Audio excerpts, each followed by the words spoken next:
क्या आपने कभी आंखें बंद करके भी कोई दृश्य देखा है?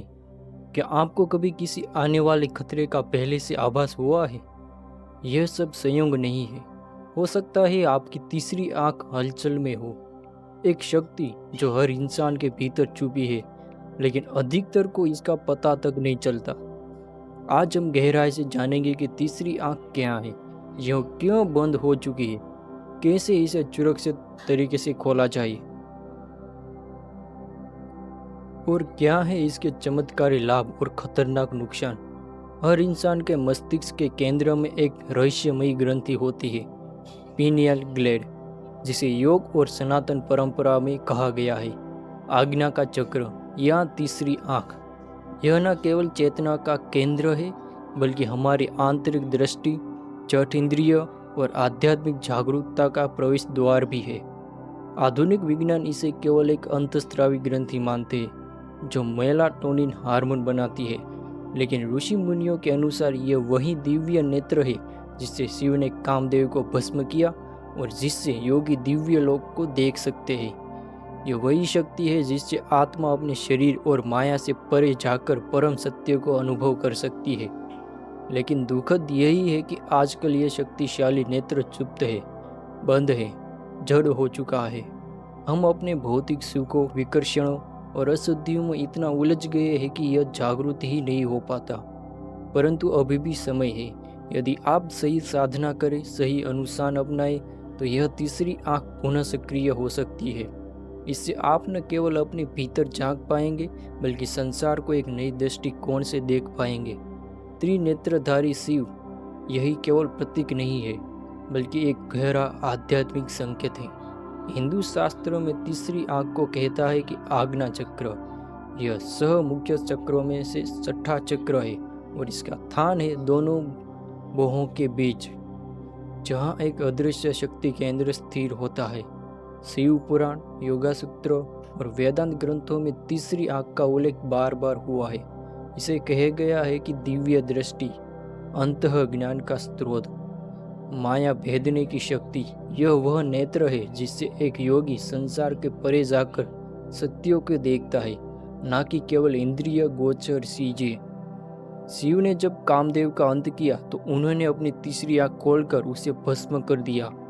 इसका अर्थ यही है कि जब वासना, इच्छा हमारी साधना में बाधक बनती है, तब तीसरी आंख की आग ही उसे नष्ट करती है। यह शक्ति भी भीतर से आती है और साधना से जागती है। महर्षि वेदव्यास, पतंजलि और स्वामी विवेकानंद ने भी तीसरी आंख की चर्चा की है। इसे उन्होंने कहा एक ऐसा द्वार जो आत्मा को शरीर से ऊपर उठाकर ब्रह्मांडीय चेतना से जोड़ता है। वैज्ञानिक दृष्टि से देखो तो यह पाइनियल ग्लैंड है, एक मटर के आकार की ग्रंथि जो ब्रेन के बीचों बीच होती है। प्राचीन भारत में इसे दिव्य दृष्टि का केंद्र माना गया है। योगिक परंपरा में माना जाता है कि जब साधक की चेतना स्थिर होती है और मन नाग पर टिकता है, तब आज्ञा चक्र सक्रिय होता है। इससे उच्च अदृश्य जगत, पूर्वाभास, टेलीपैथी और समाधि जैसे अनुभव होते हैं। यह कारण है कि हजारों वर्षों से भारत में साधु संत, तपस्वी और ऋषियों इस चक्र को जागृत करने की साधना करते रहे हैं। यह केवल ध्यान का विषय नहीं, बल्कि एक जागृत ऊर्जा प्रणाली है जो जीवन को पूर्ण रूप से रूपांतरित कर सकता है। आज की दुनिया में इंसान का मन बाहर की ओर भागता है। Mobile screen, social media, TV, भौतिक सुख, अति भोजन, अशुद्ध वासनाएं, ये सभी मिलकर हमारी चेतना को स्थूल, भारी और अशुद्ध बना देती है।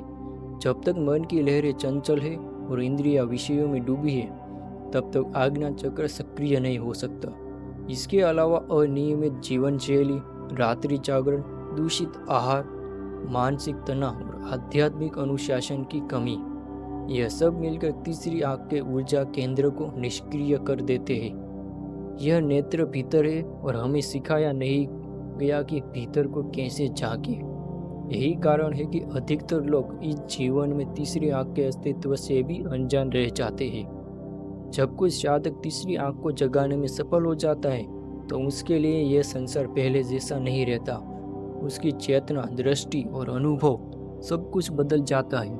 इसका मुख्य लाभ है एक अंतर्दृष्टि, यानी आप घटनाओं, व्यक्तित्व और भावनाओं के पीछे की ऊर्जा और सत्य को देख सकते हैं। दो पूर्वाभास, यानी कुछ साधकों के भविष्य की झलक मिलने लगती है। 3 सूक्ष्म दृष्टि, यानी आप और ओरा, नाड़ियों, चक्रों और ऊर्जाओं का अनुभव कर सकते हैं। 4 गहन ध्यान और समाधि की अवस्था, जिसमें नाद, शून्यता और पर ब्रह्म की अनुभूति होती है।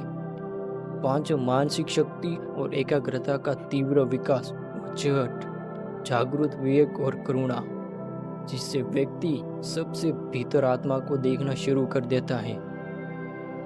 परंतु इसके कुछ संभावित दुष्परिणाम भी हो सकते हैं यदि साधना गलत ढंग से की जाए, जैसे मानसिक असंतुलन, आध्यात्मिक अहंकार और भावनात्मक संवेदनशीलता। तीसरी आंख बहुत ही संवेदनशील है, और यदि बिना गुरु के मार्गदर्शक के इसे सक्रिय करने का प्रयास हो तो भ्रम, अवसाद या डर हो सकता है। यही कारण है कि यह साधना संयम, ब्रह्मचर्य और गुरु कृपा से की जाए। अज्ञान चक्र एक ऊर्जा संरचना है जिसकी कई आंतरिक परतें होती हैं।